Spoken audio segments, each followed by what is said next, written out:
Cette semaine, nous commençons à étudier la paracha de Shelach, l'histoire où la Torah nous raconte comme Moshe Rabbeinu a choisi les 12 chefs de tribu, les Nessi'im, pour aller explorer la terre d'Israël. De quoi il s'agit? En bref, on est déjà dans le désert depuis un moment, et maintenant le temps est venu pour arriver à destination. Depuis la sortie d'Égypte, on a reçu la Torah, et maintenant Moshe Rabbeinu dit, le temps est venu pour aller monter en Eretz Israël, le pays destiné où nous sommes prévus d'y arriver. Avant cela, Moshe Rabbeinu il choisit 12 chefs des tribus pour aller explorer la terre d'Israël. Et il leur donne une mission très précise, très particulière. Il leur dit la chose suivante. Vous allez visiter toute la terre. Vous allez voir les villes. Est-ce que ce sont des villes ouvertes ou ce sont des forteresses? Les gens, comment ils sont? Accueillants ou agressifs? La terre elle-même, est-ce que c'est une terre qui donne des bons fruits? Ramenez tout ça et juste dites-nous ce que vous avez vu. Et effectivement, ce qu'ils font. Et en revenant, 10 des Meraglim, de ces explorateurs, à l'exclusion de Caleb ben Yifouné et Yoshua bin Nun, il dit, voilà, nous avons fait exactement ce que Moshe Rabbeinu nous a demandé. Il dit, Vayomru, Ba'anu el haaretz, nous sommes venus dans cette terre, à chercher l'artano que tu nous as envoyé. Et vraiment, il ruisselle de lait et du miel. Et voici de ses fruits. On connaît tous l'image sur les bouteilles de Carmel, les bouteilles de vin de Carmel, où les deux portent sur leurs épaules une grappe de raisin, pour nous montrer la taille de ses fruits, pour nous montrer l'ampleur de ses fruits. Et il continue. Ephes, attention, qui az ha'am. Le peuple est puissant qui habite là-bas. Les villes sont fortifiées et très grandes. Et même nous avons même vu les descendants d'Anak, les géants.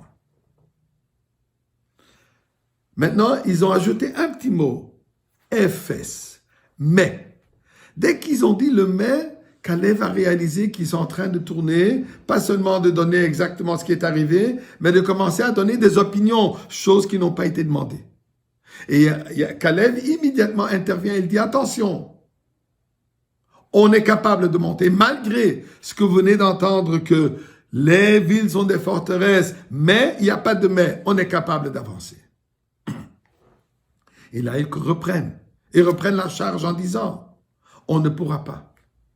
C'est un pays, Eretz, Ochelet Yoshvea, c'est un pays qui dévore ses habitants. Et le peuple, des géants. Et dit, à tel point, qui chazak hu mimenu. Chas v'shalom en disant que l'endroit est plus fort que nous, mimenu veut dire aussi lui, faisant allusion à Kadosh Baruch Hu. Et là, la question se pose. Des gens tzadikim, des justes, kshérim Rashi nous dit. On vient de sortir d'Égypte, ils ont vu tous les miracles de la sortie d'Égypte.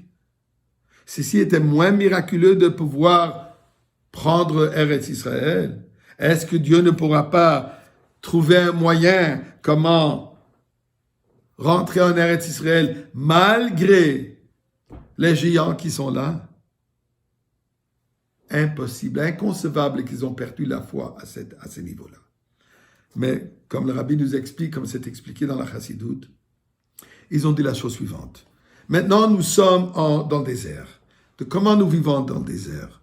Une vie idéale. On est nourri, logé d'une manière miraculeuse. La manne du ciel, l'eau qui vient de la pierre, les vêtements arrangés par les nuages. On n'a rien à craindre.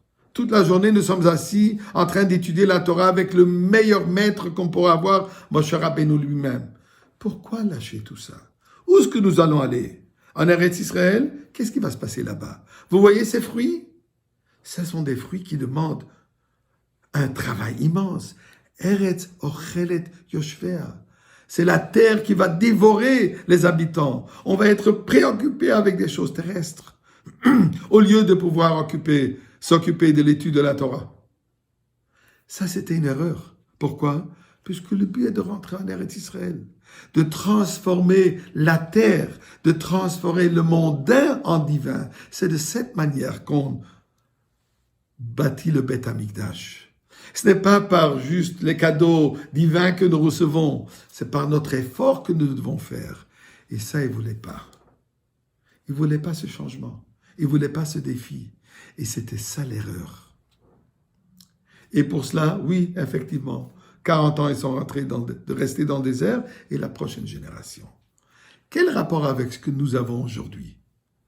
Alors, mes chers amis, si chas v'shalom, demain on sera encore en exil, on ne sera pas encore au Beth Amikdash, on va en discuter. Bezrat Hashem. Et pour le moment, prions Mashiach now.